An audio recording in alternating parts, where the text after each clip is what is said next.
Welcome to Uncovered. It's Wednesday. I'm Anthony. He's Ron. And together we're about to uncover the MAGA propaganda not covered by the mainstream and corporate-owned media.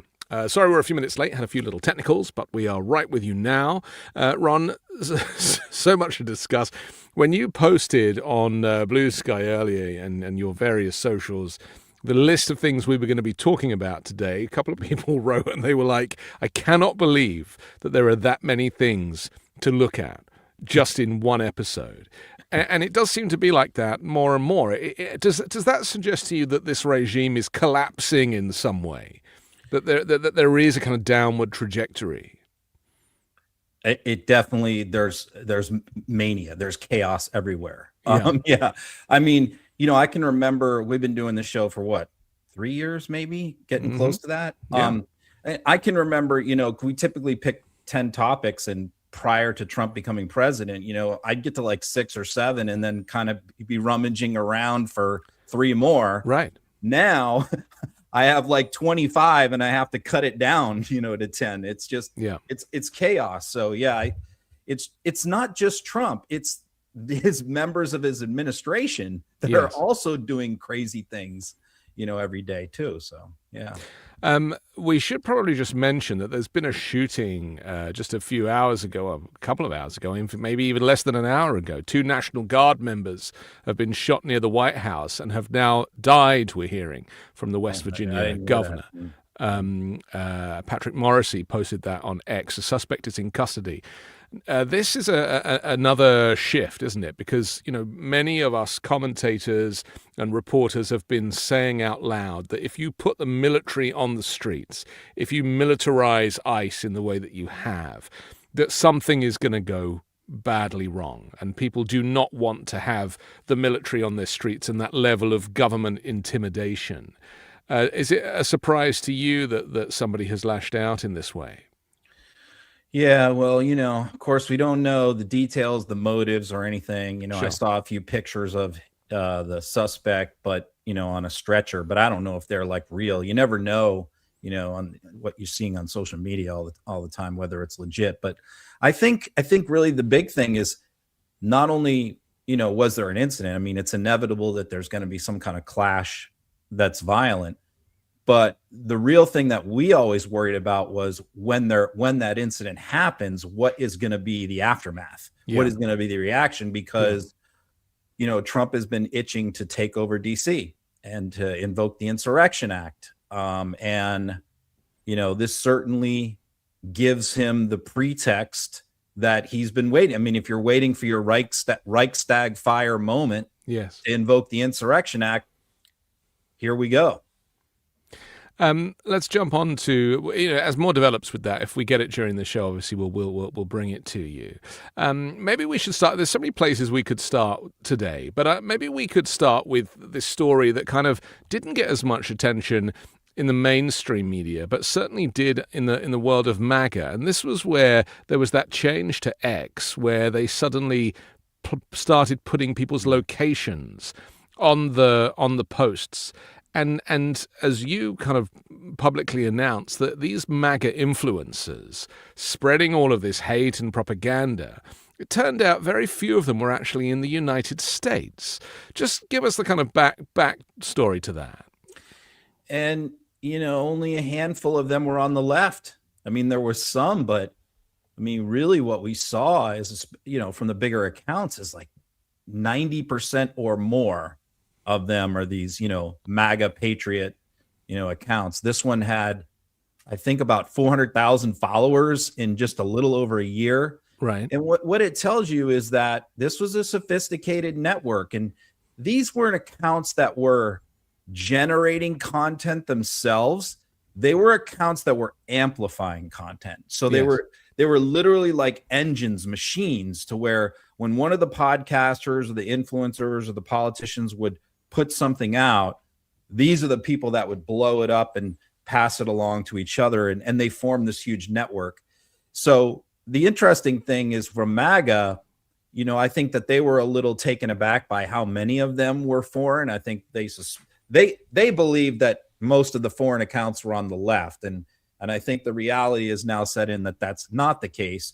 But now that they've shifted to a different talking point, which is that this is some kind of op, to disrupt the right, to put all these people in their camp, to wreck it from within and cause division. This is what they claim, that all these foreign accounts are really a Democratic op to foment discontent in the right. But when you look at these accounts, these are not the accounts that are like attacking Trump or attacking Tucker or, attacking Green. There's certainly lots of fights within MAGA, but these accounts were not doing that. These accounts were just amplifying things, amplifying conspiracies and disinformation.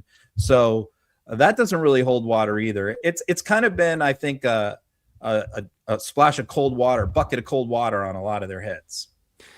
For me, as an outsider looking into this politics that you have kind of grown up with, obviously, and being a Republican initially, it's just the sense that everything is built on a lie. From that kind of on the Republican side, everything from the propaganda about immigration and crime and demographics and who people are, and Mamdani being a communist, and it's all built on a lie. And so people obviously angry and they're riled up, and Fox News has kind of contributed to this, obviously, and talk radio and Rush Limbaugh and the whole history of the media has backed it up and supported it and contributed it. So literally 30% of the voters, or 35%, whatever the kind of MAGA numbers are literally living in a parallel universe of a storyline that is not based in fact. And they're, go on. It's a little more sophisticated, because what they do is they will take a truthful element, they will take a truthful incident or a truthful thing, and then they will spin it, into before it's unrecognized. Like, for example, like Lake and Riley, you have this migrant person who committed a murder in Georgia, and it's just blown so out of, they take that to create the narrative that, all migrants are rapists and murderers. The same thing with like the dogs eating the Haitians eating the cats, or trans people in sports. You have the one person who went to the NCAA finals, and, they made that as if like there aren't any women out there who can win another sporting event. It's all over for women's athletics. So that's what they do. They take like, or like, let's take this National Guard shooting, for example. Okay, Kash Patel's girlfriend, right after it happened, Kash Patel's girlfriend, Alexis Wilkins, was saying that Mark Kelly's video that the Democrats did warning about the military, that incited the shooting. Yes. So that's the kind of stuff that they do. And then when reality hits, and we could use the Mamdani moment in the Oval Office as an example of that, where Trump's been doing all this propaganda in the lead up to it. He's a communist, he's a Marxist, he's a jihadist, and all of this stuff. And the next thing you know, he's literally in love with him in the Oval Office and having this kind of bromance with him, despite quite happily being called a fascist by him. It causes total chaos amongst MAGA. It really does. It's the truth.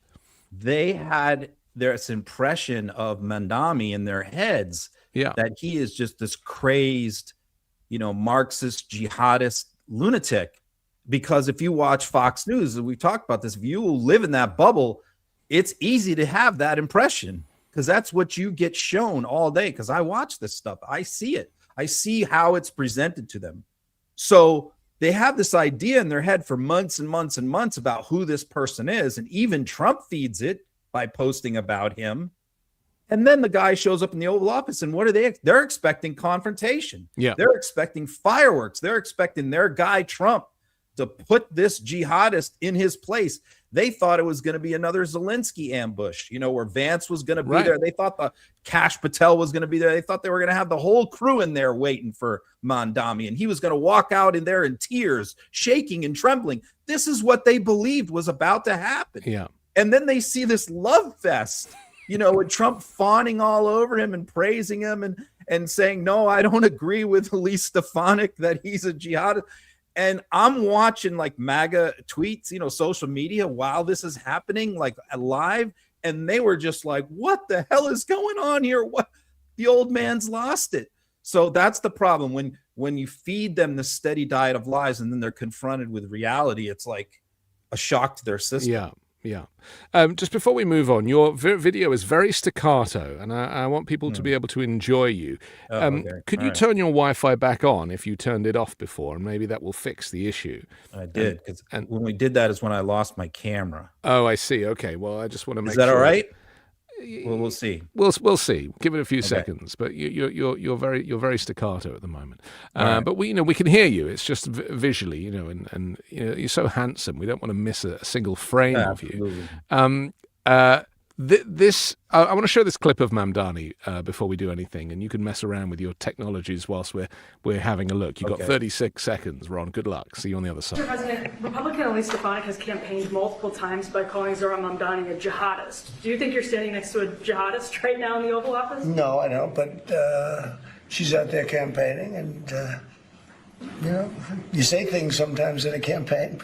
Isn't that sort of She's a very capable person. But you really have to ask her about that. But I don't particularly. I think I met with I met with a man who's a very rational person. I met with a man who really wants to see New York be great again. And I can say again, because New York was great. Yeah, I mean, he just admitted it, didn't he? He admitted that you say things on the campaign that are false just because you're campaigning.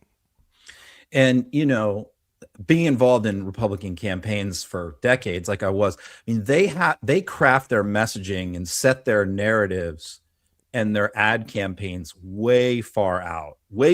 And, Democrats do too, but they hone in. Democrats might go after like 7 or 8 different policy messaging things. Republicans tend to hone in on 2 or 3 things, and we saw that in 2024. The only thing Trump ever really talked about was the trans thing and the migrant stuff. I mean, trans and women's sports and migrants. That was 90% of what he talked about. So that's what they do. They hone in, and I can tell you, like, this midterm message, because their original plan was to sell the one big beautiful bill and how great it was, and then the polling on that was just so dreadful that they were looking to recast their messaging. And Mamdani comes along, and I'm telling you, this was their plan. I watched it.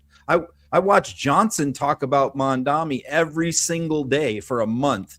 And you could and Stefanik, who's running for governor of New York, was basing her entire campaign around going after Mamdani more than Hochul, because, it's this threat of this Muslim Marxist who's going to take over, his movement's going to take over our state if we don't stop him. Her whole campaign was redirected because it was originally going to be against Hochul when her approval ratings were in the toilet a year ago. But now her approval ratings are significantly higher. So Stefanik shifted her entire strategy to Mamdani. And so did House Republicans after the one big beautiful bill ratings went in the toilet.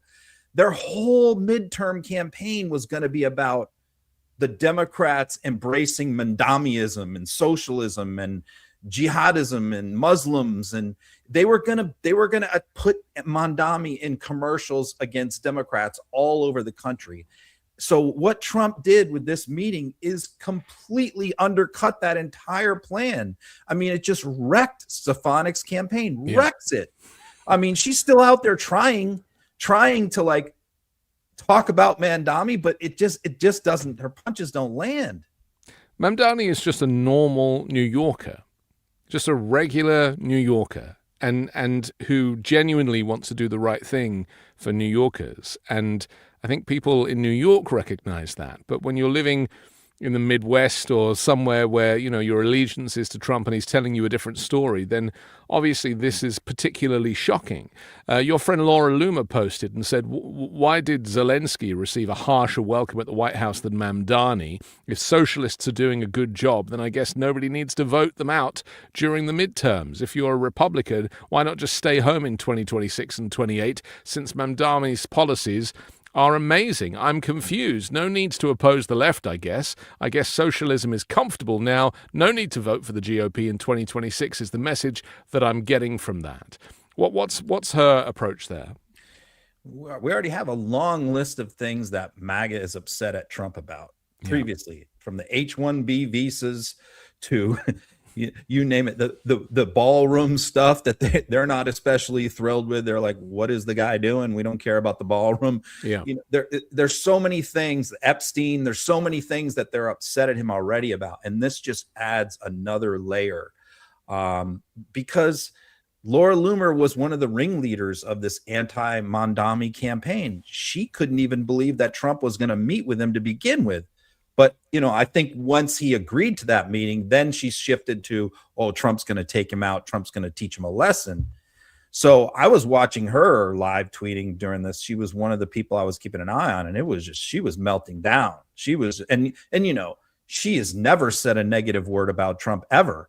That's probably the most critical I've ever seen her of Trump, so clear. And she is like the leader of the Trump rabid fan club. So this is something that really probably shook them. It's the H-1B stuff in this probably more than any of the other issues that they're disappointed with Trump on, because I think there's like a racial component involved here where they see in the H-1B cases him being sympathetic to Indians, people from India, and now in this case sympathetic to Muslim socialists. And that shakes them to their core. Right. But that's the hypocrisy, isn't it? Because Trump knows that your average kind of white American is not necessarily trained and doesn't have the skills that the H-1B visa requires. There's a reason the H-1B visa was created in the first place. Right. But it's in direct contradiction to the America First policy. Exactly. And so, again, it's like you can't. We live in a globalized world now, and America is a big part of that. Because their mentality is these people are taking our jobs that we would have. Yeah. When in reality, the H-1B, the theory behind the H-1B visa, the reason for it is that there is no Americans that are available in that particular area to do that job. Therefore, we have to bring in these people in specialized industries. Yeah, it's very sector specific, isn't it? Okay, let's talk about the this video that was made. We spoke about it last time with Elisa Slotkin and Mark Kelly making this video. They're all kind of former military and they've been in senior positions. And Pete Hegseth has taken it upon himself, aside from renaming the Department of Defense Department of War, to actually, I think. Isn't Mark Kelly the only one that has they have jurisdiction over? The rest are all retired. He's the only one that is retired. He's the only one that is retired. The other ones, they served, but they didn't retire.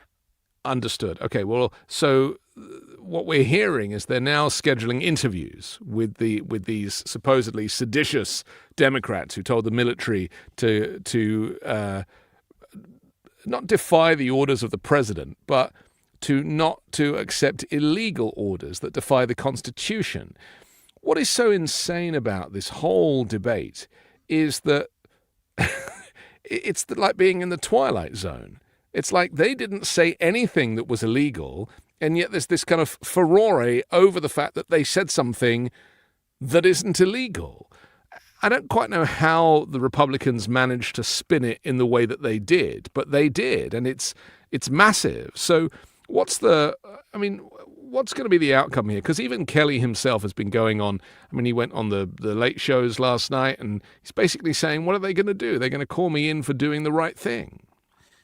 It's interesting when you're plugged into social media, throughout the day, as I am covering the news, how you watch things unfold in real time. And that's doing that convinced me years ago that this movement, this MAGA movement led by Trump, is not a top-down movement. And I've made that case on the show many times. It is a middle up-down movement where the influencer class drives the train of the MAGA movement and sets the agenda. Yeah. What Trump decide, how they influence, how they move him, then he issues the edict to the little people.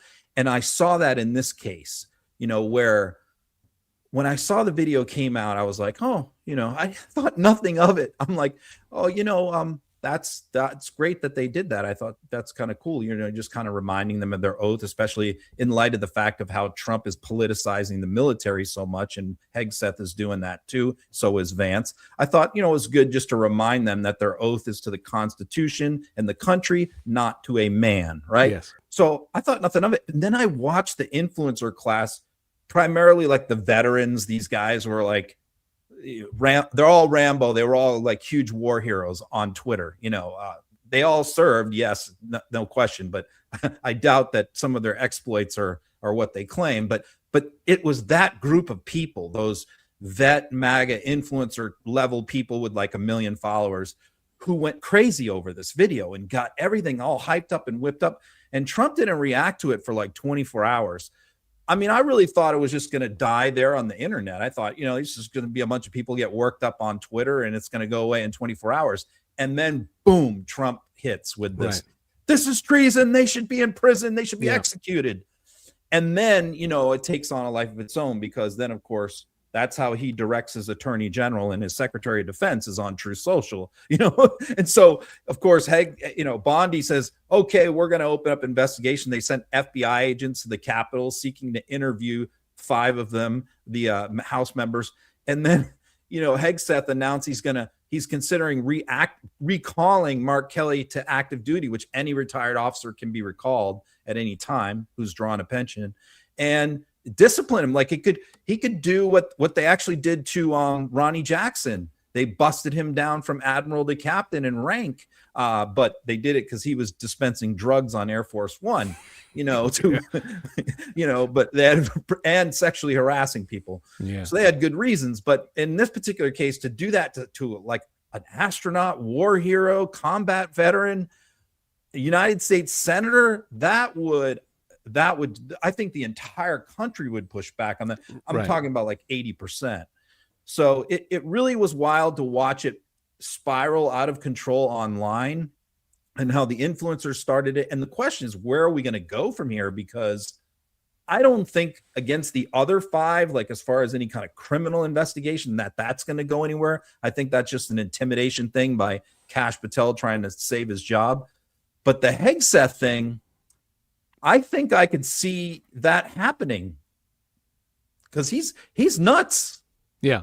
Well, they're all nuts, but this is another example of, it requires their supporters to not watch the video or listen to the video, but only to watch and listen to the propaganda that follows it from the Republicans. Yeah. Let's take a look at it. I'm Senator Alyssa Slotkin. Senator Mark Kelly. Representative Chris Deluzio. Congresswoman Maggie Goodlander. Representative Chrissy Houlihan. Congressman Jason Crow. I was a captain in the United States Navy. Former CIA officer. Former Navy. Former paratrooper and Army Ranger. Former intelligence officer. Former Air Force. We want to speak directly to members of the military and the intelligence community who take risks each day to keep Americans safe. We know you are under enormous stress and pressure right now. Americans trust their military, but that trust is at risk. This administration is pitting our uniformed military and intelligence community professionals against American citizens. Like us. You all swore an oath to protect and defend this Constitution. And right now, the threats to our Constitution aren't just coming from abroad, but from right here at home. Our laws are clear.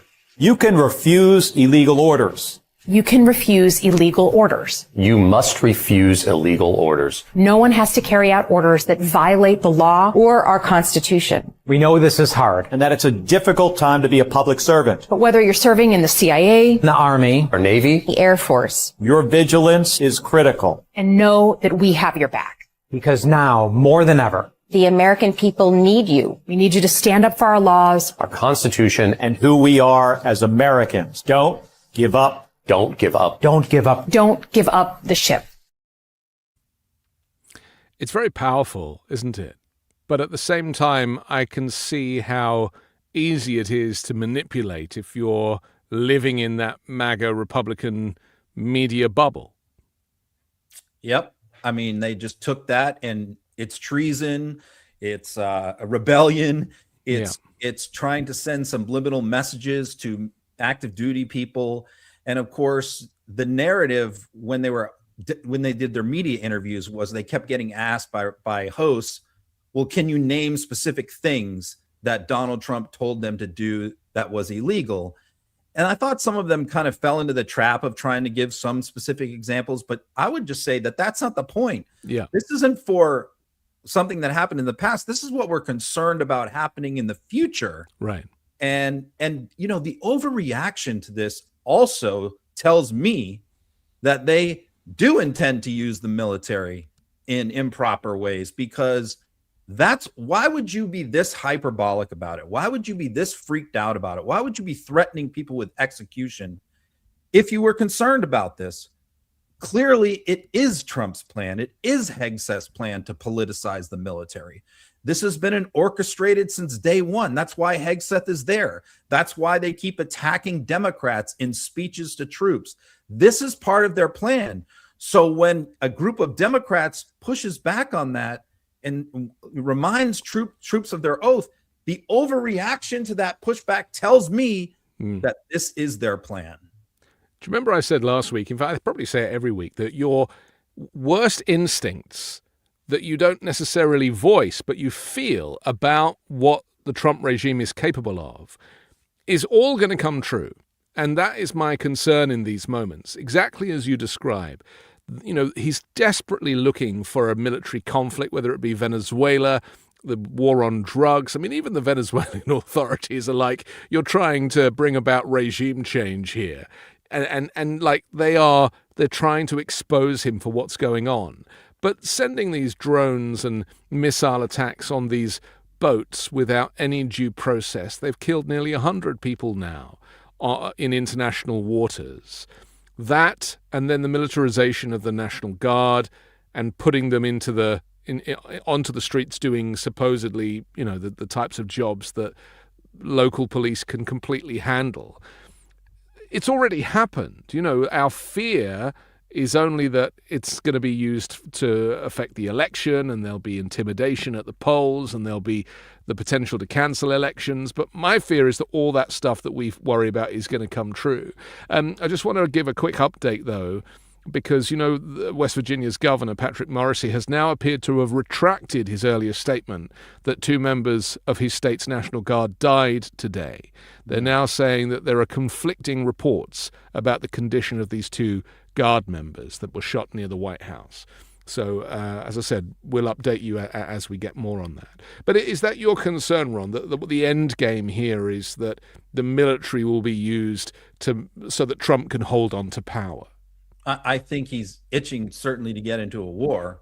I think he thinks it can help him in the midterms. You know, he's looked at past wars, the approval rating for the party in power when wars start, whether it's World War I, II, Korea, Vietnam, you know, you name it, Gulf War I, Gulf War II, always goes up in the short term, you know, and then as things drag on, if it's not, we're not in and out quick with no casualties, it starts to go down precipitously. And so I think that Trump is, with his approval ratings in the toilet, the economy in the toilet, I think he would love to have a quick war, Venezuela, quick strike, where there's minimal or no U.S. casualties, take out Maduro and take over their oil companies. But the problem is he's claiming that this is all about fentanyl. This is all about stopping drugs. And that's really the only thing that this is about, stopping the cartels. But fentanyl isn't coming from Venezuela. Cocaine comes from Venezuela. And it typically is the vast majority of the stuff that comes out of Venezuela goes to Europe, not the United States. So it's just most of the U.S. cocaine comes from Colombia.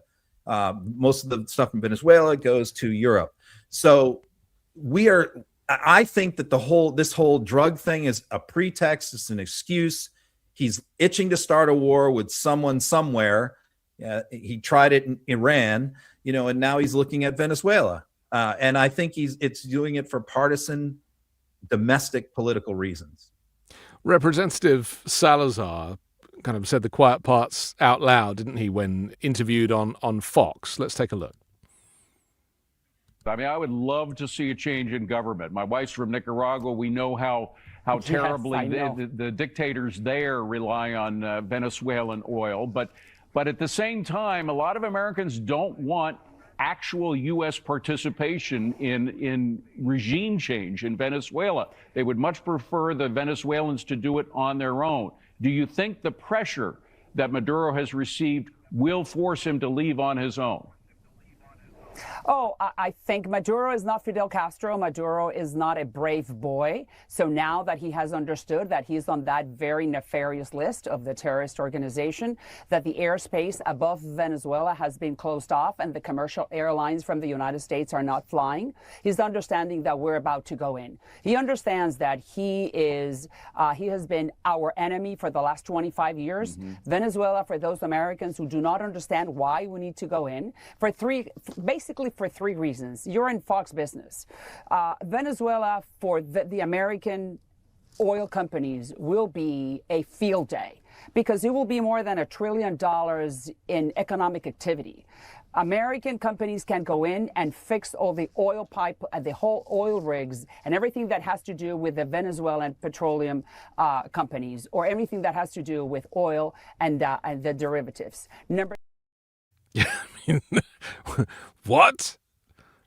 Yeah, it's just made me think of George W. Bush, who spent, 9 months constructing a narrative to take to the American people in Congress that we were not going into the Persian Gulf to keep world oil supplies flowing smoothly, and that we were doing it because of weapons of mass destruction. And this time around, we're not even bothering to hide it. We're just saying our oil companies are going to make a shit ton of money down there if we take this place over. I mean, the quiet parts are being yelled at out of bullhorns these days. So she says it right there. But I will say this, about Salazar. Her district has a huge chunk of Venezuelan Americans. That's her district. And so when Trump took away temporary protected status of Venezuelan, that was like the one and only time in her entire career that she ever spoke out against Trump. And so when it comes to the Venezuelan issue, that's probably why Fox had her on. That's her number one thing. So it certainly doesn't surprise me that she would be wanting to topple the regime and take over Venezuela, which that's the other problem. I mean, once you effect a regime change, the question is, now what? Yeah. Are you going to go in there and prop up the new leader? Are you going to provide him military protection, security? I mean, that's how we get sucked into these things. Regime change is not always so clean and easy. I still think back to that time when Trump was sitting with Zelensky in the Oval Office and tried to kind of accuse him of purposely cancelling elections because there was a war on, and then he kind of gets the idea that that's something he could do because Trump has no inner monologue, as we know, and it just seemed very clear to me that, like, if it's good enough for him, it's good enough for me. And he saw it, people who have kind of criminal intent, they're always projecting. And Trump was projecting onto Zelensky that Zelensky was not holding elections in Ukraine because he wanted to stay in power, because that's all that Trump knows. He wouldn't do it. He wouldn't think about the fact that you can't legitimately get people to polling places, and it's very difficult during wartime to actually hold a truly democratic vote. But so he projects this idea that Zelensky's up to no good, when, of course, it's him that will get up to no good, doing exactly the same thing in the U.S.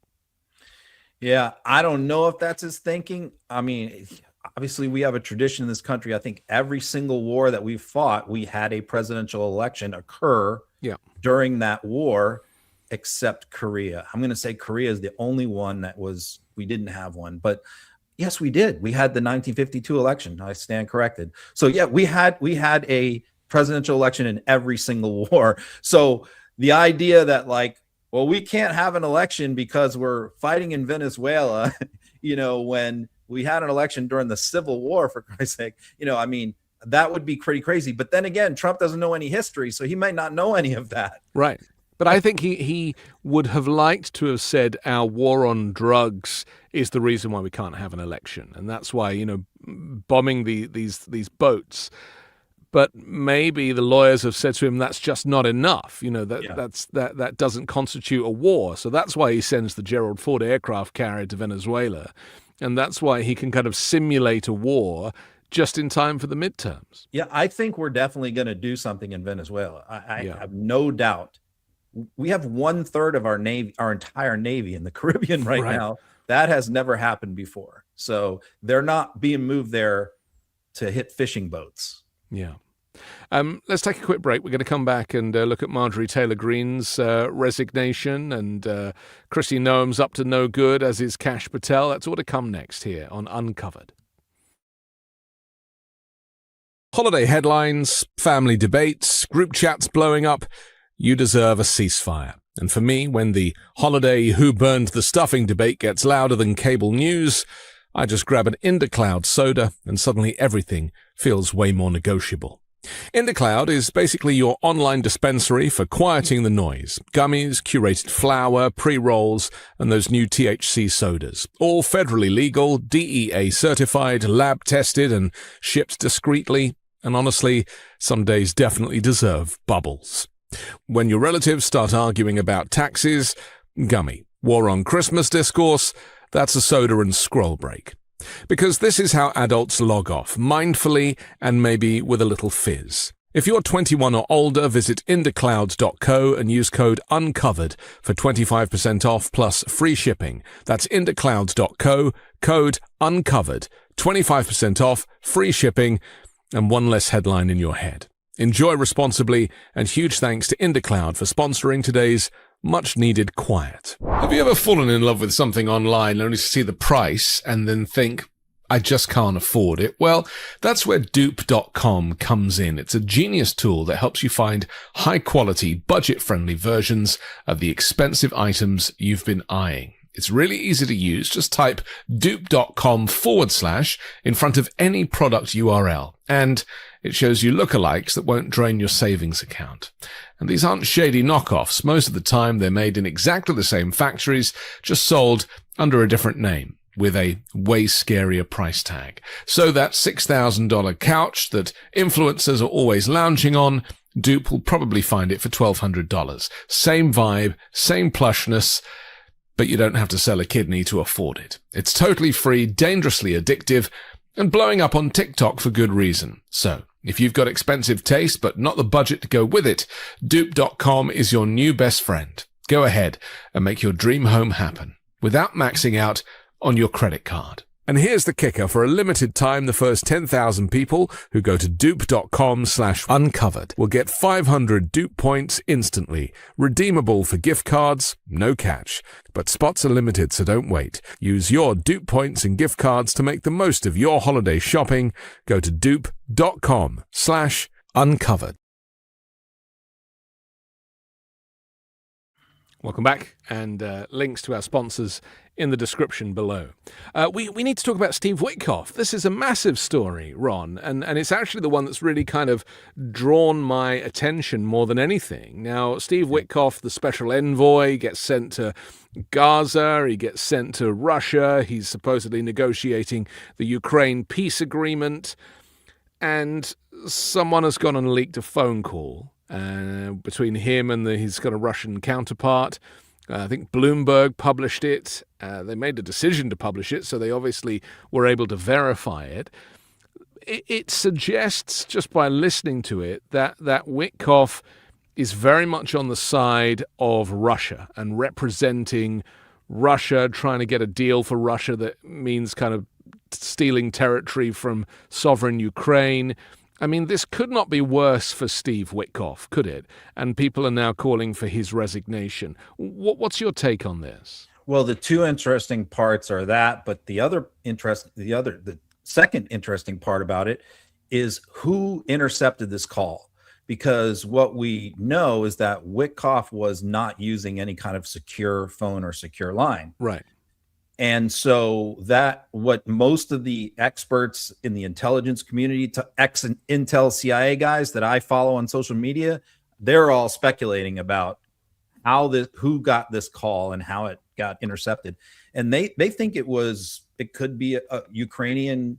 I mean, the consensus among a lot of them it was probably Ukrainian Intel who monitors these Russian calls, and caught Whitkoff on there saying this. And Whitkoff is not their friend. They understand that Whitkoff is controlled by Putin and is in Putin's pocket and is probably their biggest problem Besides J.D. Vance, Whitkoff is probably the Ukrainians' biggest problem.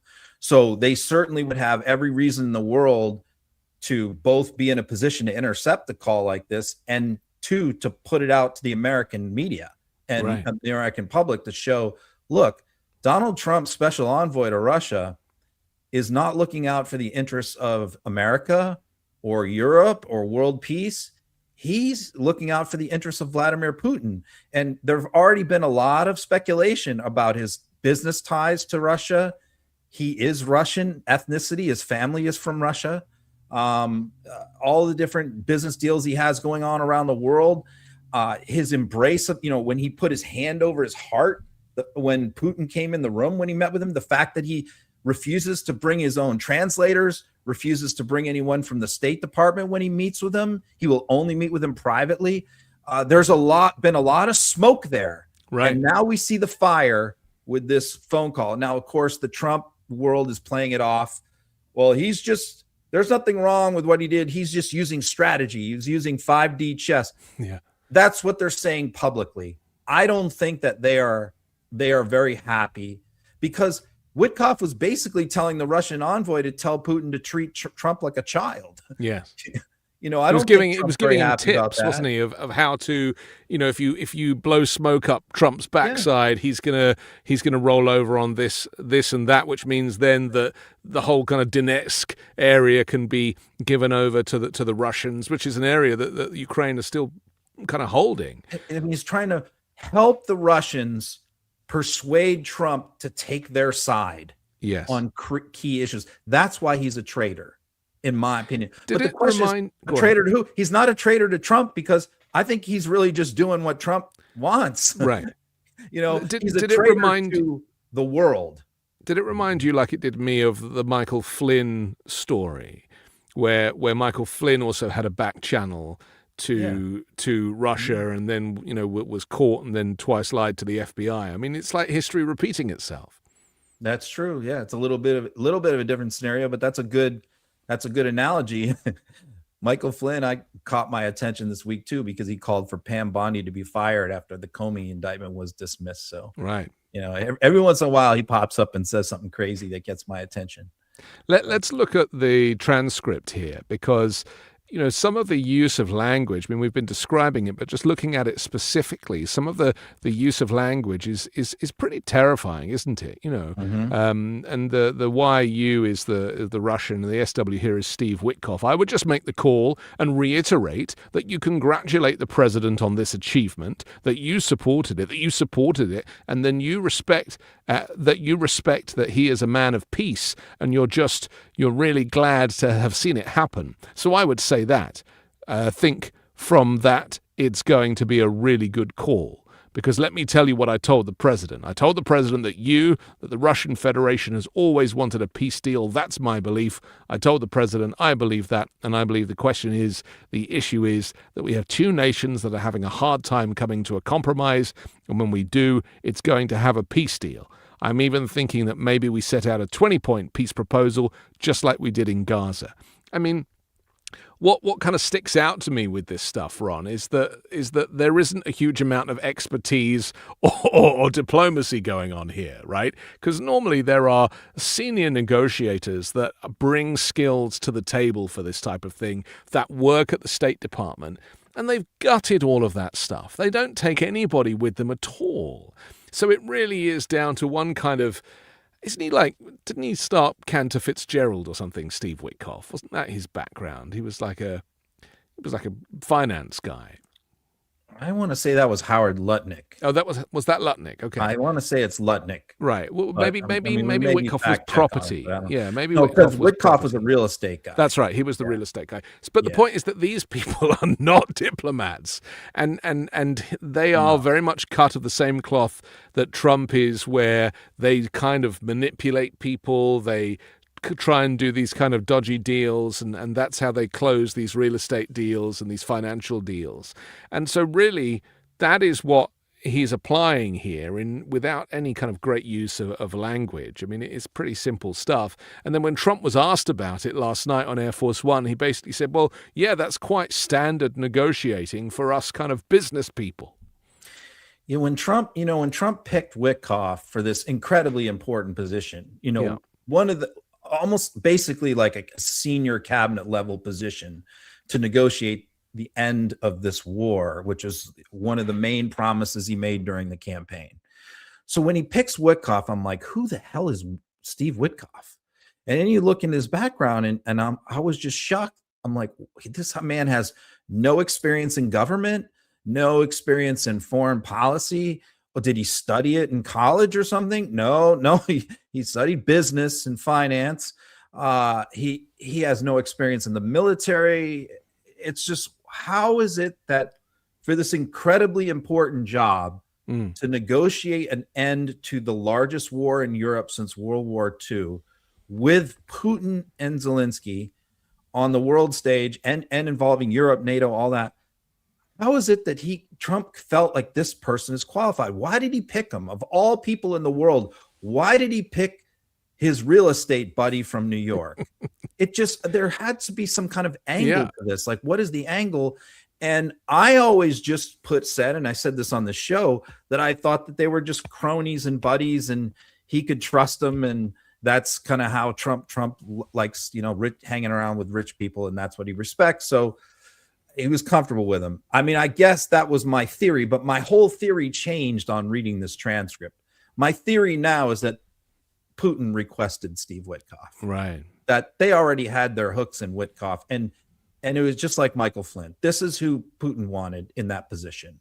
And he used back channels to make it happen, put the word in Trump's ear. We want to deal with Whitkoff. We don't want to deal with Kellogg. We don't want to deal with Rubio.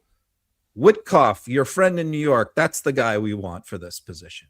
And I think that after reading that, because he kept talking about how much he loves Putin and how much he respects him in that call, I don't know. That's not how a United States envoy is supposed to talk about a mass murderer. Yeah. I've been writing a piece, which I'm making a video for tonight, about how MAGA has how the allegiance has moved away from European allies and towards Moscow, and how they've been brainwashed through various things. I mean, I remember, a year or two ago watching Tucker Carlson when he was still on Fox, making those propaganda videos in Russia and saying, look at these trains and look at this supermarket and look how wonderful it is here and look how great Putin is. To the much more kind of subtle use of language to pivot people away from seeing Russia as it was under previous U.S. administrations to thinking of them as more of a friend than a foe, and that Ukraine is the baddie in this storyline. I mean, it's a pretty impressive job that the media has done, this kind of state-funded media. What goes hand in hand to that is denigrating Western Europe. Yes. They're weak, they're soft, they're libs, they're migrant infested, they're they're weak. Yeah. That also is part of the whole plan, shifting away. We don't want to be associated with that. We want to be associated with the white Christian, nationalism that they have in Russia. Yes. Where the people are not free. And, if you criticize the government, you end up in a prison cell. And sadly, that is what we're starting to see here now too, where I think the number now is around 180 U.S. citizens that have been either abducted or detained by ICE and held against their will just for being, looking the wrong shade of skin. It's very, very worrying how drip, drip, day by day, the U.S. is pivoting to look and feel much more like Russia than it is. I mean, I think people maybe forget quite how free it is to live in Europe and how it feels to be in a truly democratic country, and where there are no school shootings or mass shootings, where there isn't this kind of top-down violent rhetoric from the executive, where the judiciary operates in a relatively agreeable fashion, and people are presumed innocent until proven guilty. And it just doesn't feel like that in the US anymore. Well, if the opinion polls are accurate, it seems like the American people are starting to reject it, and they're not liking it very much. Yeah. And I thought what was really surprising to me was, remember when Trump had the big blow up with Zelensky, which could have really been the breaking point with our relationship with Europe and Ukraine. Yeah. But there was such massive pushback by the American people. Like 80% of the polls said that they were horrified by the way that Trump treated Zelensky, which included a huge chunk of Republicans. Yeah. And I think that was a sort of a bit of a wake-up call for Trump, that maybe, and I think for a lot of MAGA too, that maybe the fact that the MAGA movement tends to be pro-Putin and pro-Russia, it's only the MAGA movement. It's not the broader Republican Party at large. Right. Let's talk about Marjorie Taylor Greene, because she ain't standing for it anymore. She's also got that feeling that you were just describing, that sense that this isn't right. It was the Epstein files that really was the kind of impetus for her getting out, and the way that Trump was kind of talking about her. She didn't really want to run again, knowing that she didn't have Trump on her side. Let's take a look at her video. I have too much self-respect and dignity. I love my family way too much, and I do not want my sweet district to have to endure a hurtful and hateful primary against me by the president that we all fought for, only to fight and win my election while Republicans will likely lose the midterms, and in turn be expected to defend the president against impeachment after he hatefully dumped tens of millions of dollars against me and tried to destroy me. It's all so absurd and completely unserious. I refuse to be a battered wife, hoping it all goes away and gets better. If I am cast aside by the president and the MAGA political machine and replaced by neocons, big pharma, big tech, military-industrial war complex, foreign leaders, and the elite donor class that can never, ever relate to real Americans, then many common Americans have been cast aside and replaced as well. Until then, I'm going back to the people that I love, to live my life to the fullest as I always have, and I look forward to a new path ahead. I'll be resigning from office, with my last day being January 5th, 2026, and I look forward to seeing many of you again. It's a bit early to put up a Christmas tree. But that aside, what's the real story here? Because, there's always something else, isn't there? This is a big deal this is yet another thing to divide the MAGA people, because there is a group of them who doesn't like Green, and there's a group of them that thinks that Green is better than Trump. So this is yet another issue that caused major fights between them. You have the anti-Green people is going to be Laura Loomer, your Philip Buchanan cat turd guy. You have those kind of people on one side, and then you have the Green defenders on the other side. It just was really ugly.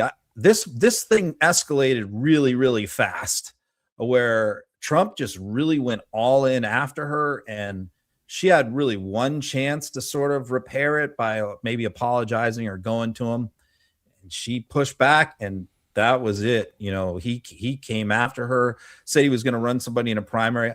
I think when Trump, this is it. When Trump, this is what I was telling the guys this week. When Trump comes after you and puts you on blast, it comes with a lot of stuff.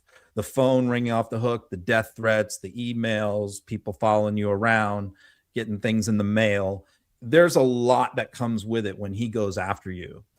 But when he goes after a Democrat, that's one level of intensity. But when he goes after someone as a traitor, right, a traitor to the MAGA movement, it's 10 times worse. Yeah. So she has been getting it since he attacked her. She's been getting it. It's been really vicious and nasty. And I think her looking at a primary, like, this is not going to stop. It's going to go on forever. It's not going to be like over in a few weeks. And I think she just decided, like, I don't want to live like this. I'm going to step away. I know I'm not going to get anything done in Congress anyway. And all the Republicans are going to hate me. They're going to treat me like they treated Massey, and no one's going to sit with me at lunch. And so I think she just decided she's got lots of money and she's out. And so the question is, what's going to happen? She said she will definitely never run for president. I guess she convinced me in listening to her video about why she doesn't want to run for president. But I think we certainly have not heard the last of her. I could definitely see her resurfacing to run for governor of Georgia or something. Yeah. Well, it's hard, isn't it? Because, you know, she is a truly terrible person, and she has really said some awful things over the years, and we shouldn't forget that. But at the same time, I do feel sorry for her.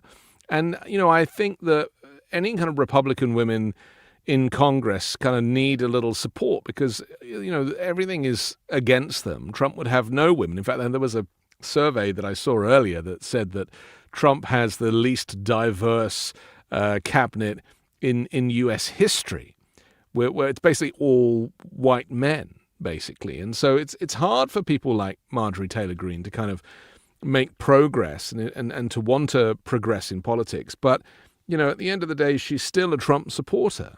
And that is a problem in this day and age. So, I mean, again, look at it from her perspective. In Georgia, she was looking at that Georgia Senate race, and she was looking at the three white men that were going to also run, Buddy Carter, Mike Collins, and Derek Dooley. Those are the other three that are running. Three white guys. They don't have the popularity inside the Georgia Republican Party that she does. The name recognition, she had the fundraising ability. I mean, she knew that if she ran, she had a good chance of winning the primary. But all the polls showed that of those four people, she would get killed by the Democrat, by Ossoff, and they would do okay. So that's what Trump looked at. Trump is like, Margie, I know you can win the Republican nomination, but you're our worst candidate against Ossoff. And I think that cut her to the core. That wounded her. And she believes that the reason why Trump said that is because she is a woman. And he doesn't believe that women should rise above a certain level. Well, and both so of those things can be true. Where it is. You know, Kevin McCarthy. It's not fixable, their relationship ever. It's not like the Musk thing. I always saw that as being fixable. Right. This is not. This is done. Yeah. Well, Doge has been disbanded quietly now, so, you know, there's that. Kevin McCarthy has kind of stepped up. He was interviewed on Fox with Jesse Waters. Looks like he's been on the Ozempic or something, off the carbs, because he's looking half the size. Yep. Let's take a look. Okay. What happened, by the way, with MTG? She's leaving Congress? She's leaving Congress, but I don't think that's the end that you'll see about her. And I think... Look, I've always believed that any time you have an elected official that's known by three initials, they're effective on what they do. And I found Marjorie to be very effective, but she's almost like a canary in a coal mine. And this is something inside Congress they better wake up, because they're going to get a lot of people retiring, and they got to focus. I think keeping members out of Congress, you only get 2 years to be in the majority. And if the Democrats get you not to work every day for 2 months, that's losing 2 months of the majority. Interesting. Why is Kevin McCarthy being dragged up? Does he often go on Fox to give commentary? No, but he's a close friend of Greene's. He was a big ally of hers. They formed a very odd couple relationship there in the House for as long as he survived. And so I think that's probably why. What was interesting is what he's really referring to is the Punch Bowl story, that where the Punch Bowl was asking a lot of Republican members of the House, you know, off the record, their reaction to the Greene situation. And what a lot of Republicans told them was, she's just going to be the beginning. There's going to be a bunch more Republicans that are going to leave before the midterms, that are going to resign because they hate Mike Johnson, because he just basically runs the House where Trump is in charge. He follows orders, and they can't get anything done that they want to get done. Yeah. Everything is dictated by the White House, and a lot of them are kind of frustrated about it. So that's what he's talking about there when he says she's the canary in the coal mine. She's just the first one. And that's a problem, because right now they have a 5-seat majority, but there's about to be a special election, next week in Tennessee, that could cut it to 4. Then you have Greene leaving the first of the year, that cuts it to 3. So we're talking about a 3-seat majority that they have. So if 3 more people, now they might announce that they're leaving at the end of their term, but if they get so upset that they just say, I'm out of here, like Mark Green in Tennessee did, they could lose their majority before the midterms. James Comey has had his case thrown out. Letitia James, too, in this short term, although the DOJ is seeking to appeal. Just fill us in on what's happened here, because this all hinges on Lindsay Halligan, doesn't it? That she was illegally appointed and therefore wasn't really able to bring these charges. When I read the opinion, it seemed relatively straightforward. And the Trump administration reaction to the opinion was, usually they talk about how confident they are that this is going to be overturned when a lower court judge makes a ruling like this. But this time they didn't sound confident at all about winning this on appeal. Yeah. Because the law is pretty straightforward. The attorney general can appoint an interim U.S. attorney, but that only lasts for 120 days. And after that expires, that's it. You have to be either confirmed by the Senate during that 120 days or you're out.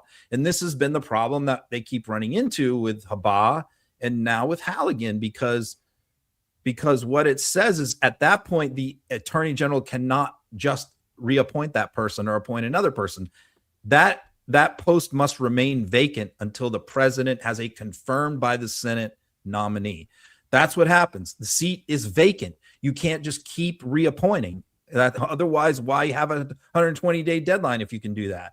So when the previous guy's 120-day appointment expired and they appointed Halligan to the spot, that appointment was illegal. It was pretty clear cut and obvious. So the problem is, okay, can you then re-indict these people? Well, yes, that's what the judicial order says, where it says without prejudice. That means a properly appointed U.S. attorney, which means President Trump appointing someone and that person getting confirmed by the Senate, which will take months, can then, at that point, upon taking office, reinitiate a grand jury and try to re-indict. The problem is, in James Comey's case, the statute of limitations has already expired, so that's not going to happen. That's right. They only got Although in. It could happen with Letitia James. Yeah, they filed this just 12 hours before the statute of limitations was up anyway, so there was no time baked into it. I mean, Comey must be enjoying this enormously because he just knew that they were going to be completely incompetent about this. But this is part of the problem, isn't it? That Trump now is kind of falling foul of the inexperience of a lot of these individuals that he puts into these positions. That's one of the things that I thought about a lot this week was like a difference between a President Trump and a President Vance. Because the best thing that we have going for us, we said this before, is the incompetence of these people. I mean, I would be concerned if he was bringing in evil, competent people, but instead he's bringing in evil, incompetent people. Yeah. And there's plenty of evil, competent people out there that he can put in these positions. Right. But instead he's chosen the circus. He's chosen the clown show because he picks people he likes off Fox News who look the part, right? Who are 6'3", but also people that are prepared to work for him, because we've often said on this show that a lot of these individuals, certainly Pete Hegseth, if you were an even-minded person, and the president comes to you and says, I want you to lead the Department of Defense, and you have no experience, you will say, I'm very grateful for the offer, but I just can't take that job. I have no experience. Yeah, but these people are nuts. No, they're nuts. Right. So they're taking jobs. I mean, Steve Whitkoff is another perfect example. You ask him to go and negotiate the most critical war, both in the Middle East and now in Ukraine, that's 4 years old, that no one else has been able to solve. And really, he should be like, I'm terribly sorry. I'm a real estate guy. Like, I'm out. Yeah. But the ego and the insanity is what drives them. It's the same ego, I guess, that makes you kind of want to be a Fox host. It's just like you have that narcissism about you. You want everybody to look at you and listen to you and pay attention to you. Right. But again, it's like in the case of the incompetent DOJ people or like Kash Patel, I mean, they're screwing everything up. So when you're suing the administration, or when the administration is trying to prosecute you and their prosecutors are so incompetent, they keep screwing up. That's the one thing we have going for us, is the fact that he chooses evil, incompetent people instead of, like, he's only got a few people that are both evil and competent, like Russ Vogt. Those are the real dangerous ones. I'm more worried about a guy like him than I am about Hegseth. Or Besson is another one that's evil and competent. Yes. Well, we'll talk about Besson in just a second. First, let's talk about Kash Patel, because now there are calls for him to resign after yet another trip to go watch the F1 races in Las Vegas, where he lives. He's photographed here in a Lego car with Kristi Noem driving, and a kind of security person and somebody else laughing. I mean, what is it with Kash Patel? Is he just wants to have his Playboy lifestyle and still be director of the FBI at the same time? He just doesn't get it. I mean, I don't know how many times people have to complain about him and his travel and him constantly getting in hot water over this stuff before it's going to sink in that he needs to stop this nonsense. Right after the story broke about him going to watch his girlfriend sing the national anthem at a wrestling match, and that controversy blows up. Now he's at a Formula One race in Las Vegas with Noam in a Lego car getting photographed. What is he doing? Yeah. Like, what is he thinking? Yeah. This is a serious job for a serious person. Yeah. And it's just like a clown show. Now, we've already talked about the fact that the deputy FBI director who was brought in, Andrew Bailey, gave up his spot as Attorney General of Missouri, and he's on a 90-day appointment that expires December 14th in 3 weeks. So he could be appointed at any time, promoted to the FBI director position after December 14th. And I believe that he was brought in here to take Patel's job because Trump wants to get rid of Patel, but he wants to do it in his timing. He wants to wait until Patel goes like 2 weeks without getting in trouble. So that way he could make it look like he's doing it on his terms. And the problem is Patel can't stay out of trouble for 2 weeks. But I think Patel is gone, and I think he's going to appoint Bailey, because I don't think Bailey would have left the Missouri AG job for a deputy position. I think he was promised the top job. The word that we used earlier, this unseriousness, this kind of lack of seriousness, these candidates are unserious, these people are inexperienced and unserious. And it reminded me of the story that broke last night about Kristi Noem authorizing those kind of migrant planes to keep going when the judge's order said that you have to turn them around and send them back. And now the DOJ's basically landed her in it and said, yeah, it was her that made the decision. Is that because they want to get rid of her too? That's the other crazy thing. There's so many factions inside this White House, and so many cliques of different groups that like each other, don't like each other. Somebody asked me on Substack this morning, why is there so many leaks from this administration that was like obsessed with nobody leaking and cracking down and firing people who leak, has more leaks. They have more leaks this time than they did last time. And last time they had leaks like crazy.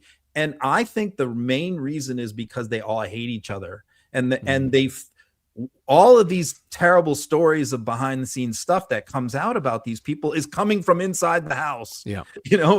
They're being contacted. The people who inside there who don't like Noam are feeding stories to media about her, and that's back and forth. That's how this stuff is happening. And that's why we know so much of this behind the scenes stuff.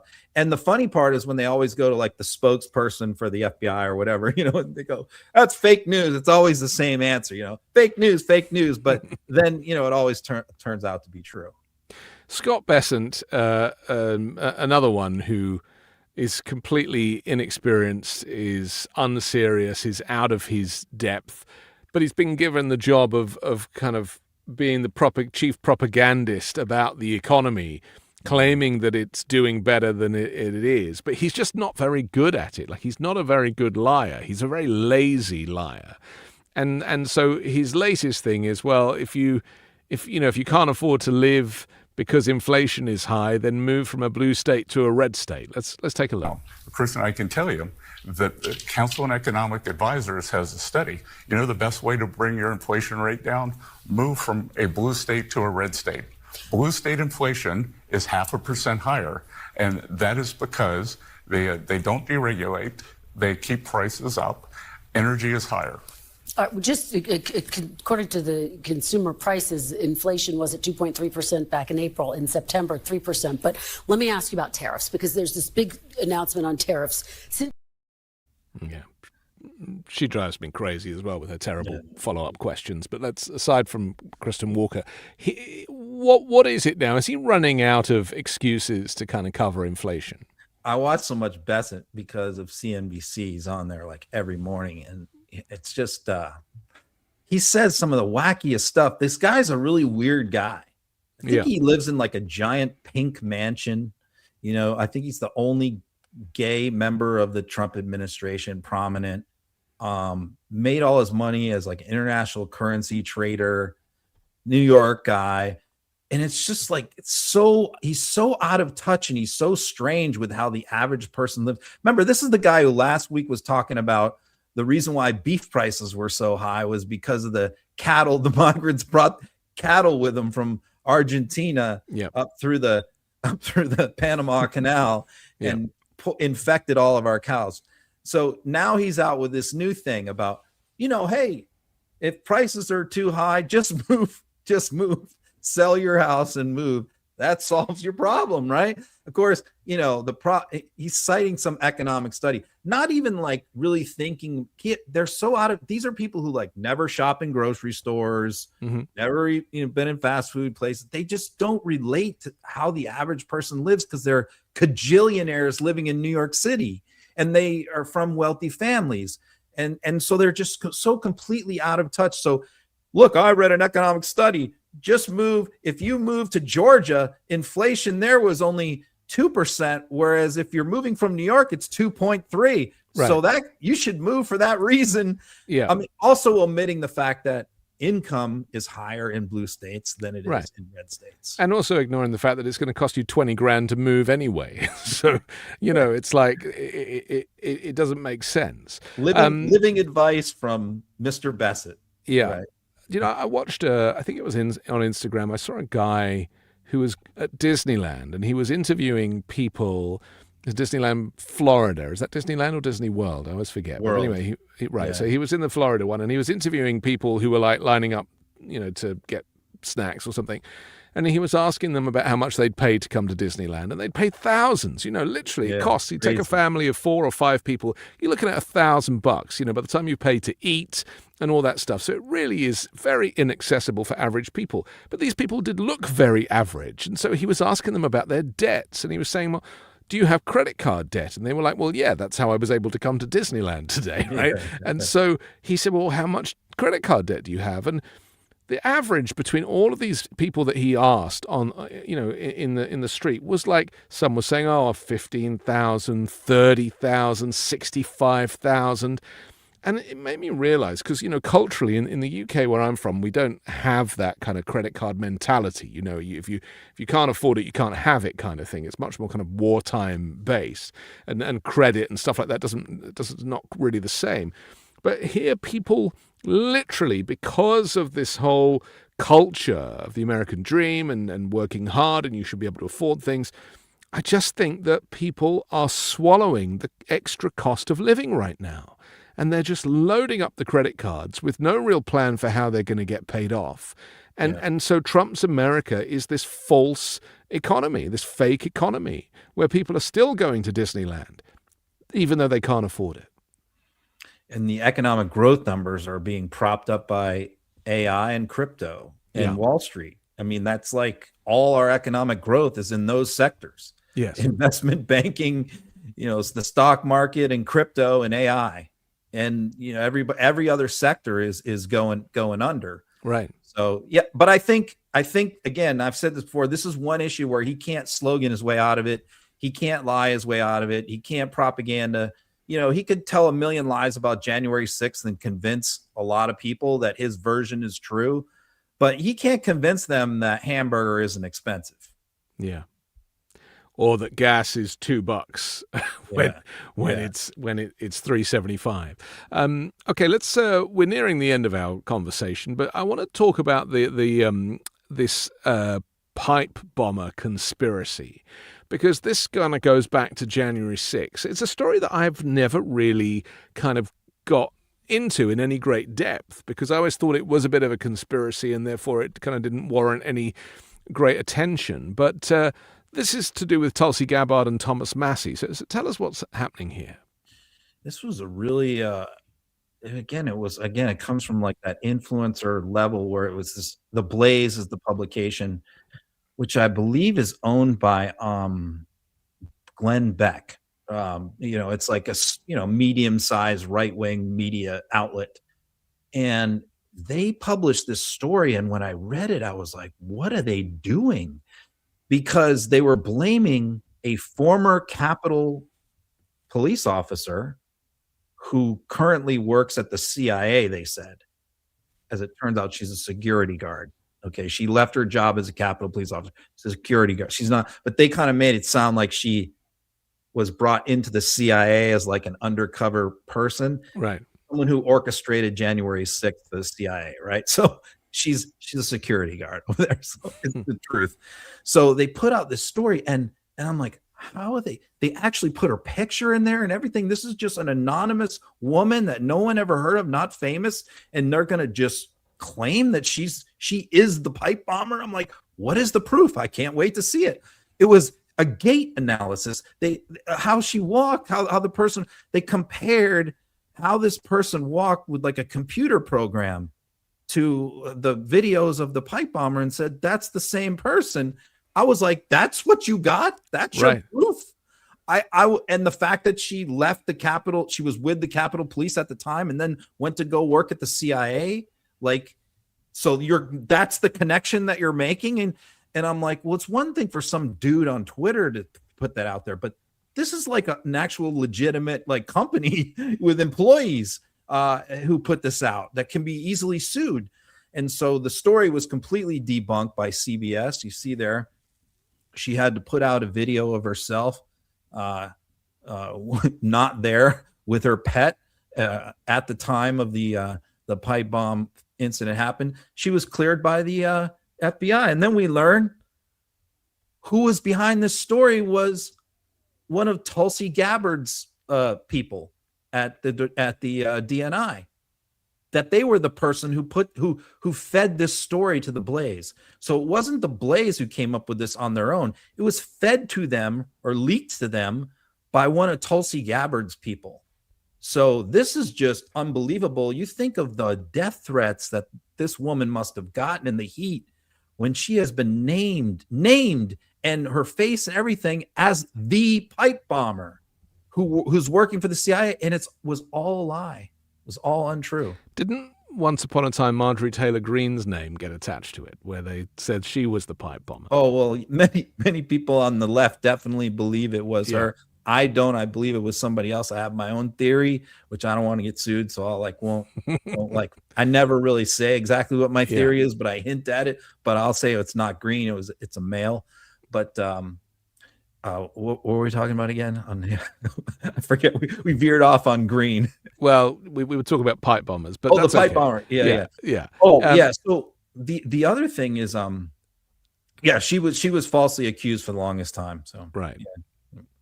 Okay. Finally, big news in the tech world, and that is that Trump Mobile has gone rather quiet. This is a story that we covered a few months ago now, where he tried to start selling cell phones, and he had a gold cell phone with like Trump written on it and a US flag, and there was the claim that it was going to be made in the USA and all this stuff. And obviously we haven't heard much about it. I actually went on the website earlier, on the Trump Mobile website, to kind of see if I could see how they've changed it. And now they're using very kind of flowery language, that this has been created by the hands of Americans.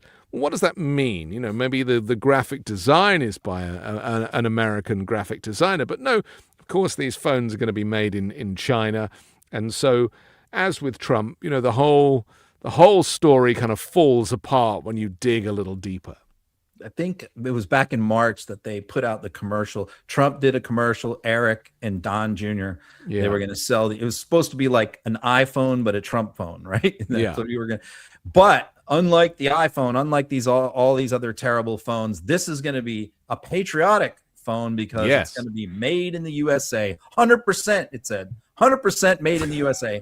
And at the time, NBC went to some, cell phone people, and they're like, it's totally impossible. Yeah. They said, if you wanted to actually like develop every component of a smartphone in the United States it would take years. You could do it, but it would take years, and the phones would cost $10,000. And so it's just literally not possible to do what they're claiming. So NBC ordered a Trump phone. They put in an order for one, and it was guaranteed delivery by August 1st, I think is what it said. Made in the US. So they noticed, like, every time they go on the website, it would change. The design would change, the camera would change. And like, people have already paid and they're waiting for their phone, and it keeps changing on the website. Yeah. And then they changed the US made in the USA thing. That changed to like crafted, or like you said, the hands of Americans have touched this phone. Yes. They changed it to basically that. Well, it's probably just the packaging, isn't Americans it? didn't make it, but they put it in a package. They put it in a box.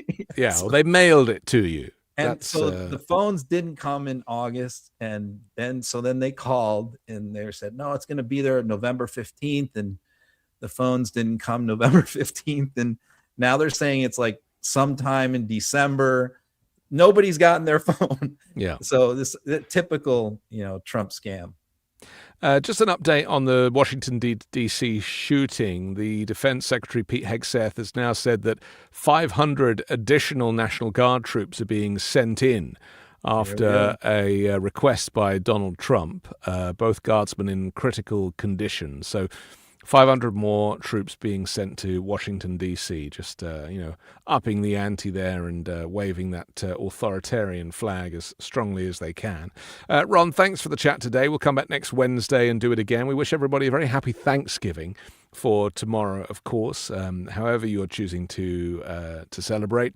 And check out our sponsors down below. Check out the audio podcast, which drops later tonight, and we'll see you next week. Thanks a lot, Ron.